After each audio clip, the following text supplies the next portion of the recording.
From Illinois Public Media, this is the 21st show. I'm Brian Mackey.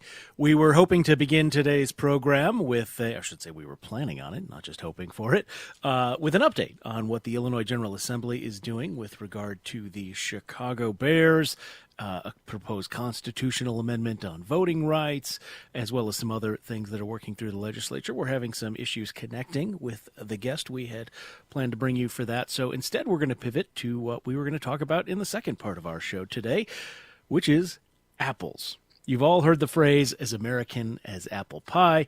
It stems partly from the history that the apple is heavily associated with historic Americana. But beyond pie, there's apple cider, apple orchards, apple folklore. And my guest today argues that apples share a lot of history and values with our culture, Midwestern culture.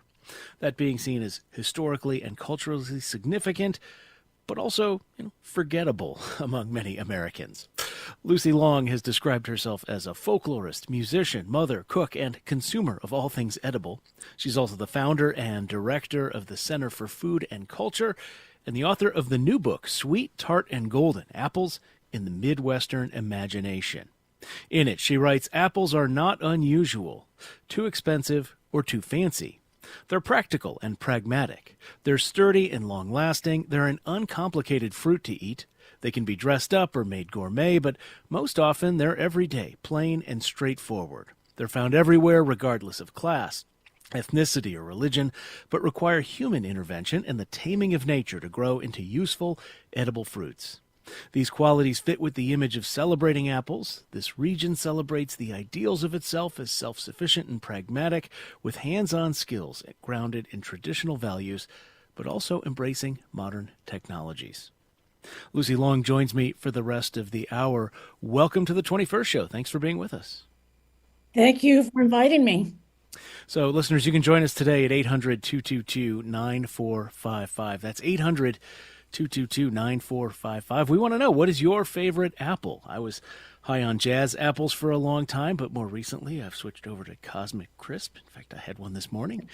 How do you like to eat or use apples in your cooking? And what do you think of apples as a metaphor for the Midwest and its culture? 800-222-9455. That's 800-222-9455. All right, Lucy Long, tell me about the origin story of your own history with apples.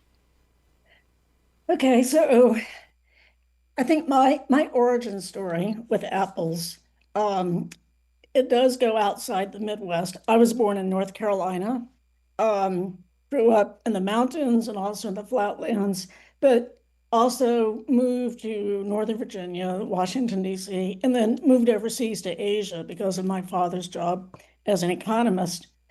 So I'm used to apples from those areas.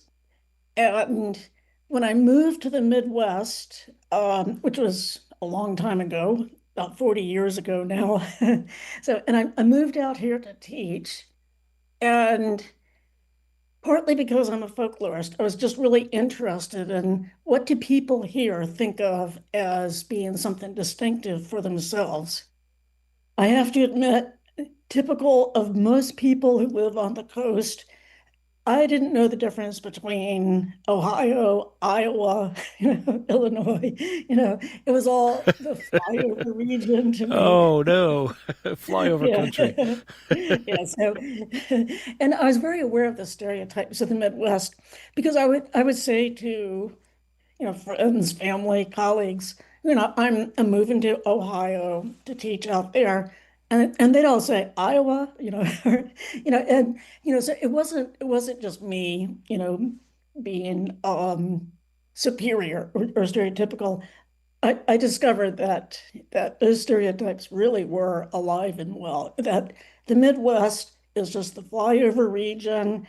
It doesn't have anything distinctive to offer. It's kind of bland and boring. That's the perception. Whenever someone needs to evoke just kind of mainstream America, they'll pick out a city in the Midwest, Cleveland or Toledo. So I came out here, very aware of those perceptions because I've lived in different places. And I was aware of how people would stereotype different places. And there was always a little bit of truth, but never completely to those stereotypes. So when I came out here, I would ask people, what do you have that is distinctive? What would you miss if you left here? And a lot of people would say apples. So I thought, well, that's strange because I grew up with apples, going apple picking and that type of thing. So okay, so that's a nice commonality to have with people. And then when I started tasting the apples out here, this was 40 years ago, the local apples didn't strike me as all that wonderful, So, um, okay, that's kind of interesting. And then I started going to a apple butter festival that is located in a little town about 15 miles west of you're in Grand Rapids, Ohio. And I wanted to go partly because I was desperately trying to find public events to go to that would be kind of fun, take my children to them. But also, I was very familiar with apple butter from the Appalachian Mountains in North Carolina. And my all my relatives would make apple butter. So I went out to this apple butter festival, and it was it tasted very different. It was made very differently from what I was used to. And when I was asking people, what was it celebrating exactly? Because, oh yeah, we're just all American, and this is just this all American food. Well, apple butter actually comes originally from German and from German American settlers.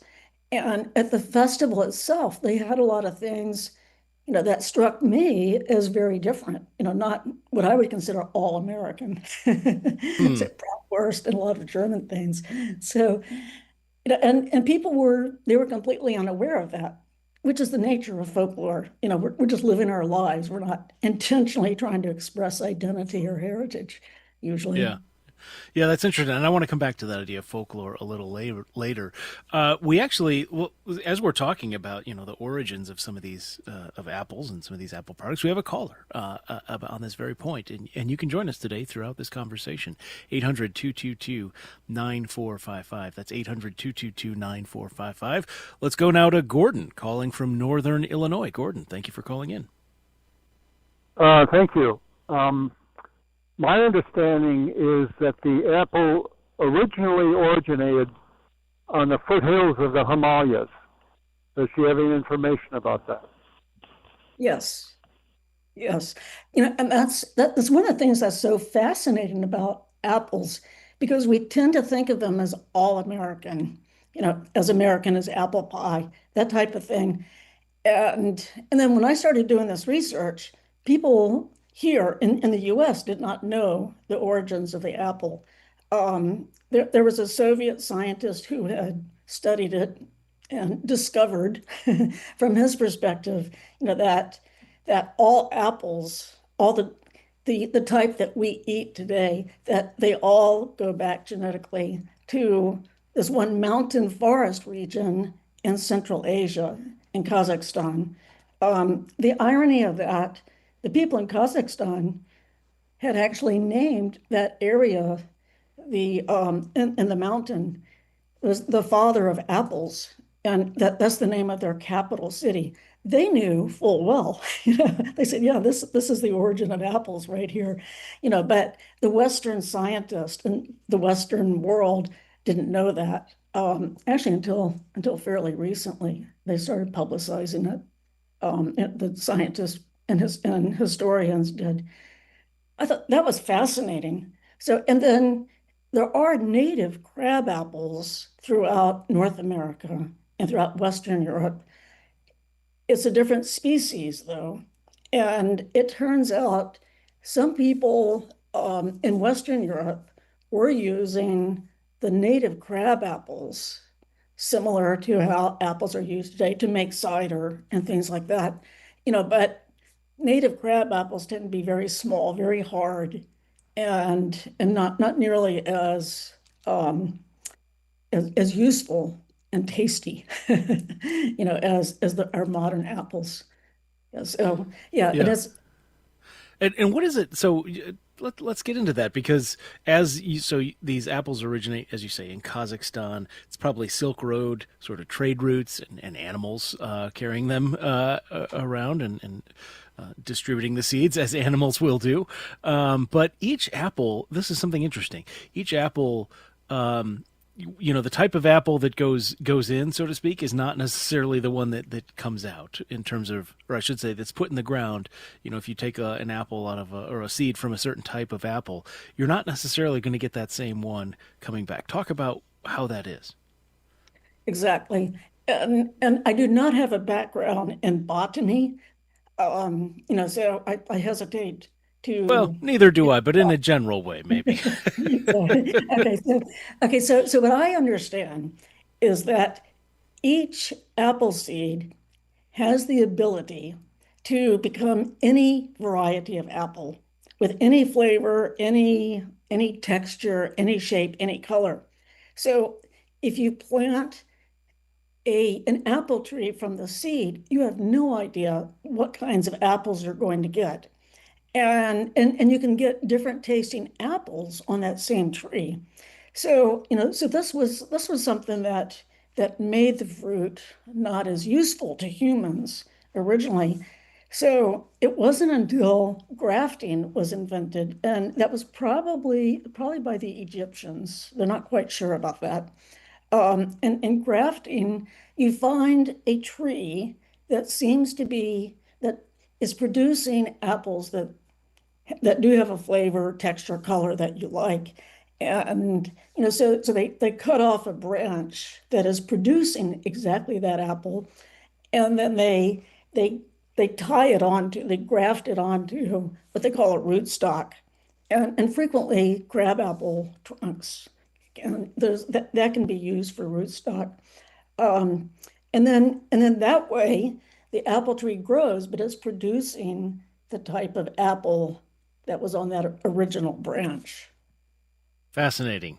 So yeah, I ran into this when I was curious. I mentioned my affinity for the cosmic crisp apple, and I just Mhm. wondered, could I take one of these seeds out of here and put it in a pot and grow myself a cosmic crisp tree? But that is definitely not likely to happen. When that seed would come out, it'd be something else entirely.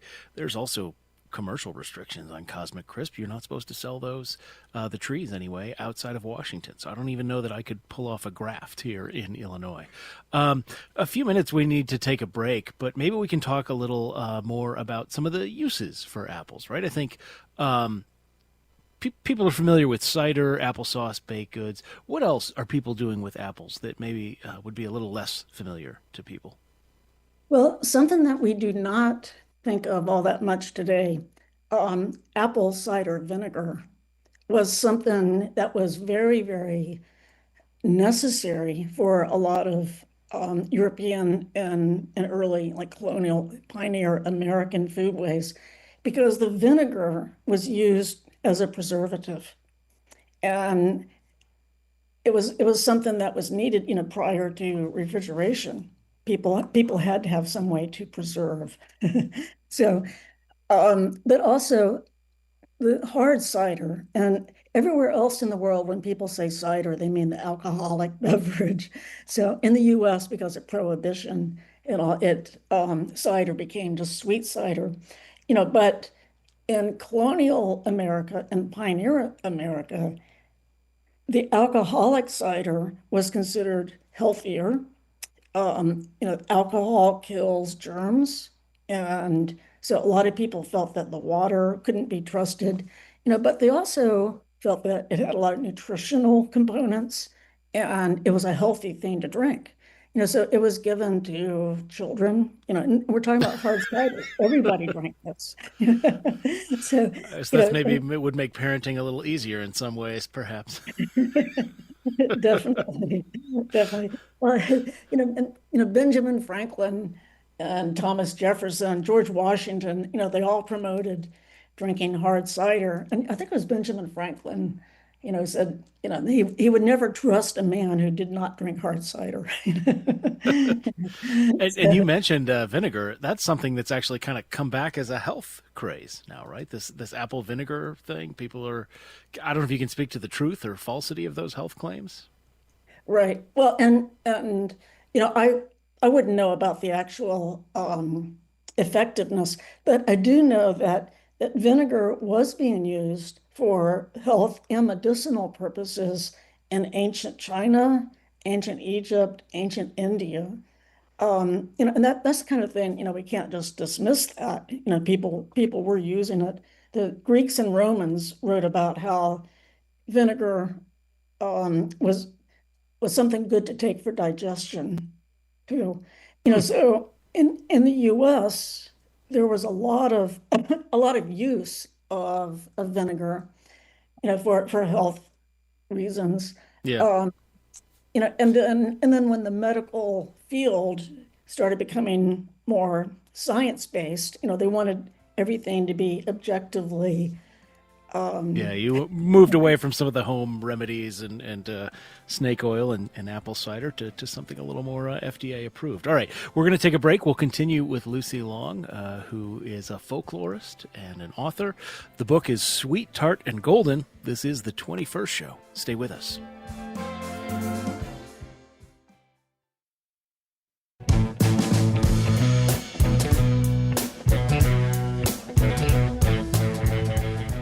It's the 21st show. I'm Brian Mackey, and we are talking for the first part of our program today with Lucy Long, who is a folklorist, also founder and director of the Center for Food and Culture, and the author of a new book. It's called Sweet, Tart and Golden, Apples in the Midwestern Imagination. It's published by Three Fields Books, which is part of the University of Illinois Press. You can find it now wherever you find your books. If you want to join us, 800-222-9455 is the number.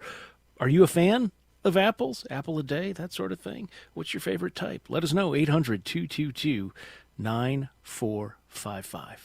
So let's get into the folklore side of apples, and perhaps looming large, literally and figuratively, over that is Johnny Appleseed. I thought maybe we could do a quick round of fact and myth on Mr. Appleseed. So let's just start with the idea. Johnny Appleseed is simply an American folk tale. True or false? false. Why? So, well, and there actually is a little bit of truth in it also. But Johnny Appleseed was a real person.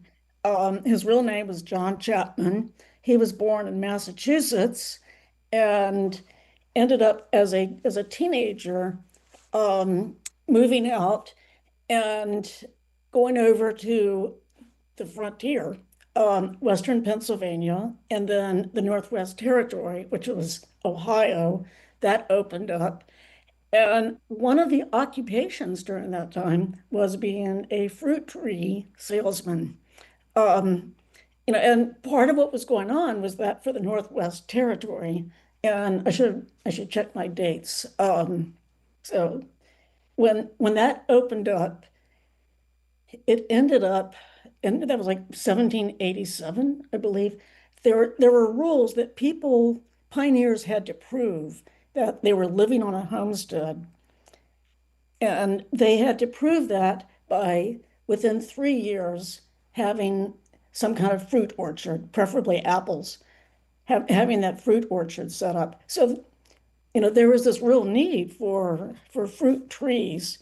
And Johnny Appleseed, there kind of different theories. Some people thought he was kicked in the head by a horse at one point, so he was maybe a little bit odd, but it wasn't odd at all to be a fruit tree salesman. He was very entrepreneurial. He would go to cider mills in Pennsylvania and pay a very, very small amount for the leftover apple pulp that included seeds. And he would put all of that in burlap bags, and then he'd take those burlap bags and and then take a boat down the various rivers that go into the Ohio River, and and then he would get off in Ohio, and he would either lease some land or just find spots of land that he thought nobody would pay any attention to, and he would plant these seeds. And then he would come back several years later and harvest the apple seedlings. The so he would have an instant crop that he could then take around and sell. So Yeah. Did he wear a pot on his head? Is that fact or myth? See, that's how he's often depicted, right? right, right. And there's actually a lot that has been written about that, how he was turned into a myth. And a lot of it was he belonged to a religion, that was considered non-mainstream, Swedenborgianism or Swedenborgian religion, which it was a utopian religion that we could all live together peacefully. And it was actually very common to have utopian religions in the 1800s, so that wasn't really all that odd either, but he was not considered mainstream. Um, and he was very entrepreneurial. He bought a lot of land, he bought houses and farms for his younger siblings who all moved to Ohio. He was registered to vote, so he was kind of a regular citizen.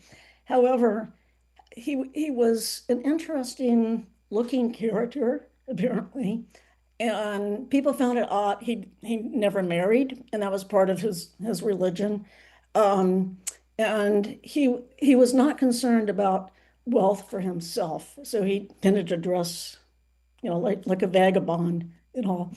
And then in the mid 1800s, and part of this was because of the Civil War, people were trying to find things that could then bring the country together.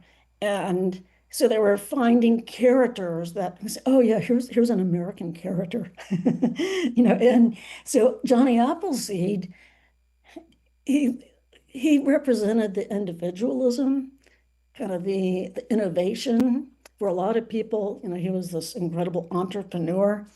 Um, and he was very adventurous. He would go everywhere. He was known in some areas as a peacemaker because he actually helped mediate some treaties with Native Americans. So a lot of people found him to be a very romantic character. And then there were a couple of people in the latter 1800s who started writing about him as an American figure. And that is what started turning him into this caricature. And then there was a very popular poem written about him in the 1920s, and that had some lines that then turned into a little song that people would sing, a blessing.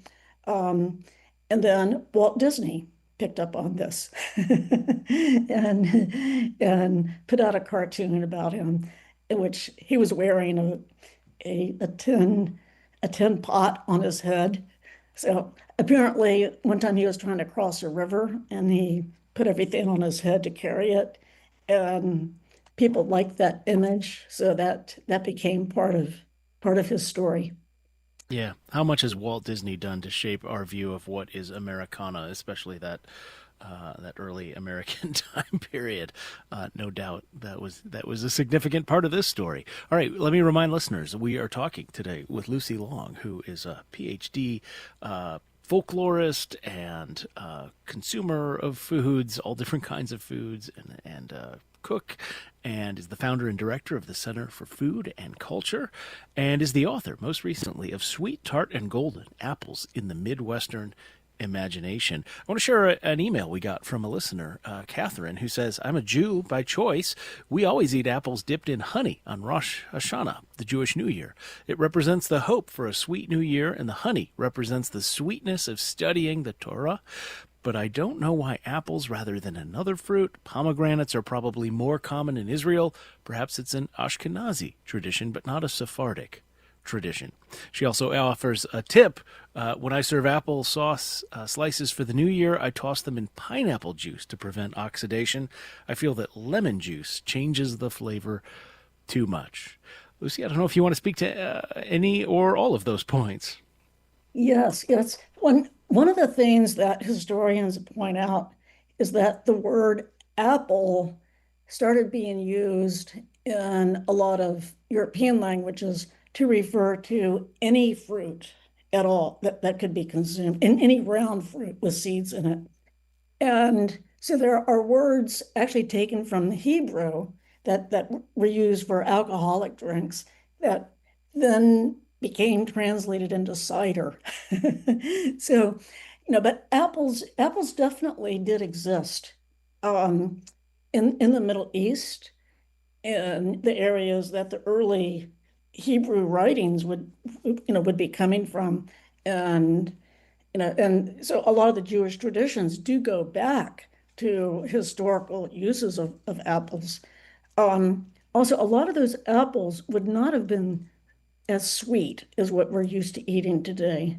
So dipping them in, or covering them in honey would probably have been kind of necessary. A lot of them were very tart and bitter, and so that might have been practical as well as a metaphor too. I So I feel like the apples I grew up eating are not as sweet and, genetically perfect as they are today. There's probably some truth to that. Maybe that's a good segue to talking into the about the sort of, what do we say, the agricultural industrial complex and how apples have changed over time. Can you talk us through that? right. Well, part of what happens with the industrial food system, the contemporary industrial food system, there are certain benefits. We can eat foods that come from many other places and come from other seasons. So we have a much wider variety of foods because of the industrial food system now. But part of what happens then is that everything becomes just a commodity. And commodities are defined by how well you can sell them and how much money you can make. So consistency is extremely important. If people are going to buy apples, they want to know exactly what they're getting. They want to know that they're going to be the sweet and crisp ones that they think they're paying for. So a lot of that is the nature of the system and the nature of something becoming a commodity. So that a lot of the varieties that are being sold commercially were being engineered and cultivated specifically for appearance and for size and the redness of the outside. So, and that's the nature, unfortunately, of business being involved. Um, and then fortunately today too, people are starting to discover that we're missing out on things if we forget the older varieties and if we always go for uniformity and always go for something that's homogeneous. So people are trying to bring back a lot of the older varieties and um, try to educate consumers about that sometimes the best tasting apples are not the prettiest. That's such an interesting point because I am totally fallen prey to that idea that the best looking apples are the ones I tend to go for. Whereas we have been taught that, like tomatoes, in some ways, like the uglier the better, right? When you're looking for heirloom tomatoes, you want the lumpiest ones that don't have that perfect, sort of grocery store appearance.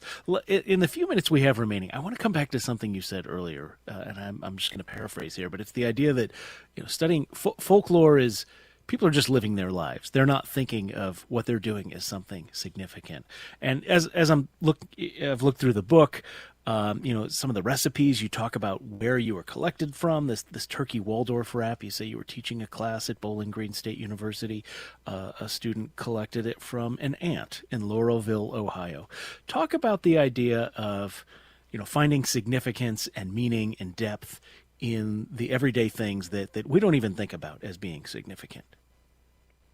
Right. That is basically, for me at least, the essence of what folkloristics, the study of folklore, is all about. And it's not so much identifying what something can mean, something can be a metaphor for something else. We're looking at what things mean to the individuals who are using them. And frequently, we don't recognize what's meaningful in our own lives. There are times, holiday celebrations, those are times when we obviously say, oh, yeah, we have to have turkey because we're American or whatever. But most of the time we're thinking, oh, we just want what tastes good, or this is what's in the refrigerator. And we're not thinking about how these things can actually carry our identities and they carry memories for us. So a lot of what folklorists do is go out searching and trying to identify what things mean to people. So it's not, it's usually not something where, we say, oh, this means something now, let's go find people to whom this means something. It's talking to people and saying, what foods do you miss when you leave here? What foods make you think of your grandmother? That's And so sometimes that might be my own children kept saying they always thought of their grandparents McDonald's French fries because because my parents when they would visit would take them to McDonald's just for the French fries, and so there are things that are they don't have to be traditional or thought of as traditional that they actually do become traditions and they can become very meaningful to people. And that's a lot of what folklore does. just a couple of minutes left. Do you have advice for how we, how can people listening now sort of wake themselves up to some of these things in our lives that we haven't thought that deeply about? Maybe we've taken them for granted, but maybe we should wake up to their meaning a little bit more frequently. Well, I think unfortunately, we frequently do not recognize that something is meaningful to us until it's either not there anymore or it has been changed by someone else. So change is part of this, but it's change that we do organically, because, maybe, we discover a new variety of apples, so we start using that type. That's very different from the supermarket saying, we are only stocking this kind because this is what's most profitable for us. So this is what you have to eat. And then people start saying, oh, but I miss that other kind. Um, so a lot of it is to think about if you moved away, if you could not have your family dinner or whatever, what would you miss? And then even if you don't miss it, like, what do these things actually what memories do they carry? And everything does carry memories. Sometimes they're not positive memories, but they are memories that give clues to who you are, what your identity is, what your social group is, your values, you know. So recognizing that through the everyday common foods we eat, I think really helps us to then recognize how important things like food traditions and other cultural traditions, how important they really are, to making us feel like we are grounded, we are connected to our past, but also connected to other people. Yeah. And then we can move on into the future with that sense of connection. Yeah. Lucy Long is the author of Sweet, Tart and Golden, Apples in the Midwestern Imagination. Thank you for sharing your work with us today on the 21st Show. Thank you for inviting me. More to come after a short break. This is the 21st Show. Stay with us.